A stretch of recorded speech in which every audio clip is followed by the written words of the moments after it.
সবাই চায় একটু ছুটি, কিন্তু আমি চেয়েছিলাম একটুখানি নীরবতা।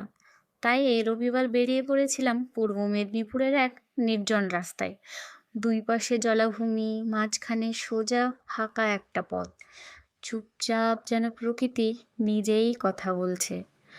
রাস্তাটা যত এগিয়ে যায় তত নিজের ভেতরের কোলাহলটা যেন থেমে থাকে। হঠাৎ মনে হলো আমি শুধু ঘুরতে বের হইনি, আমি যেন নিজেকেই খুঁজতে বের হয়েছি।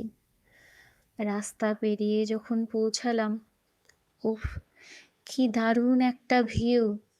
সামনে বিশাল সমুদ্র, পাশে বাঁধানো পাথরের পথ, আর হাতে গোনা কয়েকজন মানুষ। যত দূর চোখ যায় শুধু জল, কিছু জাহাজ আর দূরে সবুজ বন। এই পাথরের ধারে বসে হাতের চিপস আর মনের মধ্যে অদ্ভুত এক প্রশান্তি। এমন জায়গায় কেউ যদি বসে থাকে তার কিছু না ভাবলেও চলে, সেটাও যথেষ্ট। এখানে নেই দীঘার হইচই, নেই মন্দারমণির ঝিনুক বা লাল কাঁকড়া, তবুও এখানে আছে প্রকৃতির সঙ্গে নিজের সংলাপ।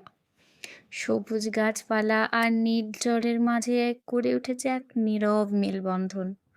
মন চাইলো থাকি এখানে। জুতো খুলে প্যান্ট গুটিয়ে সোজা নেমে পড়লাম জলে। জানি অনেকেই নিরিবিলি পছন্দ করো, যারা কোলাহল থেকে একটু দূরে দাঁড়িয়ে নিজেকে একটুখানি ভালোবাসতে চাও, তাদের জন্য এটাও একেবারে পারফেক্ট স্পট। এই জায়গাটার নাম কেউ জানো? না জানলে শুনে রাখো। এই জায়গাটা বাঁকিপুর, পূর্ব মেদিনীপুরের কাঁথি থেকে 16 কিলোমিটার দূরে।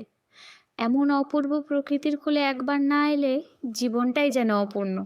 তুমিও এসো, প্রকৃতিকে একটু ভালোবাসো, দেখবে সে কি সুন্দর আপন করে নেয়।